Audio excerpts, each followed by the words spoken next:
Begunia block अंतर्गत डिंगर ग्राम पंचायत अधीनस्थ मोर सबुठारु प्रिय गाँ चंडियापला ठारे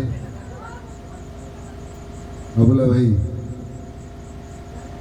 नुआ नुआ स्मृति कला भाई लोग गाँव में अच्छा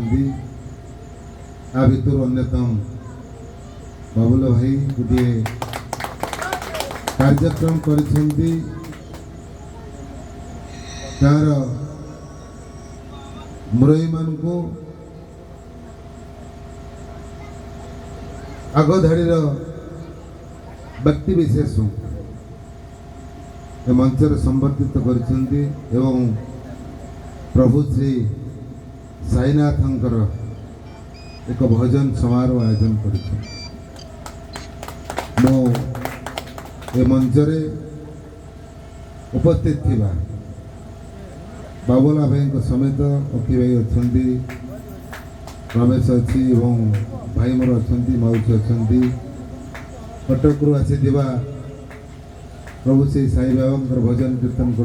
कर समस्त कलाकार माने वाद्य यंत्र सहयोग कर जंत्र श्री वृंद मंच सम्मुख में उपस्थित थिबा समस्त श्रोता बंधु माने गुरुजन माने माँ माने गुरुजन मान को प्रणिपात करुचे युवा बंधु छात्र बंधु साथी मान को अनेक अनेक अभिनंदन कृतज्ञता जनाऊँगी ये महेंद्र मुहूर्त विलंब पहुँचते ये भजन कीर्तन कार्यक्रम आपण मान को विमोहित कर विशेष भाव जो मान आवश्यकता अच्छी जहाँ को पाई गाँ गर्व अनुभव करुच्ची गाँव मुखिया मार मुरई मान को आज संबर्धना देवा यहाँ आज बड़ भाग्यर कथा मुझे बाबद पदुटे कथा कही मोर वक्तव्य सारी मुझे जी से गाँ मुखिया गाँ मुरबी आज मथा तौक कर अन्याय अनीति दुर्नीति भ्रष्टाचार व्यभिचार सीमा लंघिलानी तथापि आम हेजुनी मन पकई देवा चाहे से महाभारत युद्धर कथा यदि दुई जन महान व्यक्ति थिले से महाभारत युद्धर दुई योद्धा यदि चाहे था महाभारत युद्ध हो न भरी राजसभा जिते बड़े द्रौपदी वस्त्र हरण करागला काकुति मिनती हुई द्रौपदी समस्त सहायता मागी सवार किए किए थिले आपण मान जानते एभली दुई जन व्यक्ति थिले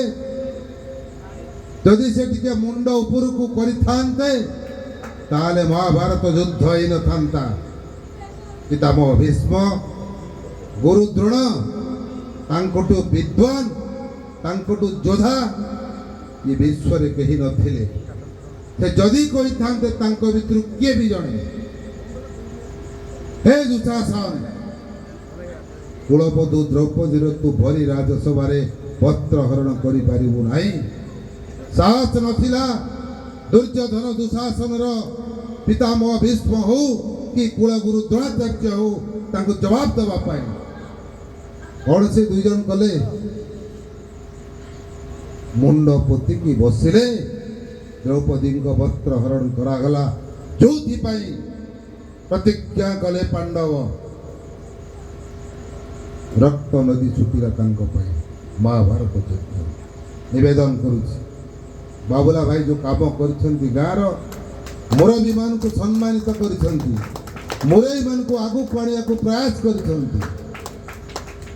मुरई मान आगामी दिन जदि से द्रोण और भीष्म बड़ी मुहपति तले बसवे ताले एमती अन्याय अनीति दुर्नीति भ्रष्टाचार हम यदि मुंड टेकी अन्याय अनीति दुर्नीति करुवा लोक को बारण करेंगे ताले राम राज्य प्रतिष्ठा हम निसंदेह परिशेष समस्त को धन्यवाद दूसरी कृतज्ञता जनाऊँगी छोटिया पल्ली गाँव में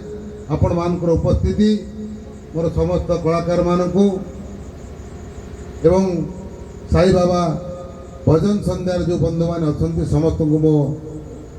अंचलवासी तरफ अनेक अनेक अभिनंदन कृतज्ञता शुभेच्छा जनाऊँगी से प्रभु साईनाथ पाखे प्रार्थना करुँची आशीष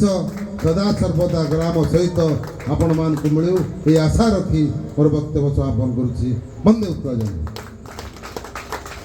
धन्यवाद सर महोदय। मान्यवर प्रिय विधायक स्वल्प समय मध्य